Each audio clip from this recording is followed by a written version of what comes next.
Welcome to our channel. Today, we'll explore how to install IPTV on your Roku.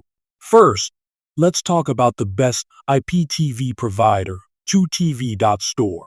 For personalized support, contact Nancy. Now, let's get started. To begin, ensure you have an active account with 2TV.store then. Connect your Roku to the same network as your computer. We'll use the All Screencast app to stream.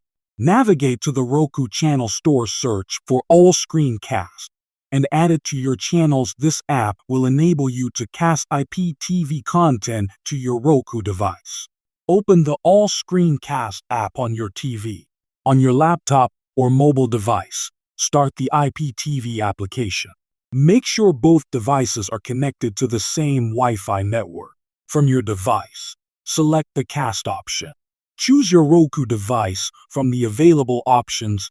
This action will immediately start streaming your IPTV content on your TV screen. And there you have it, IPTV on your Roku in just a few steps. For more help, contact Nancy at 2TV.store. Enjoy endless viewing options. Don't forget to like, subscribe, and stay tuned.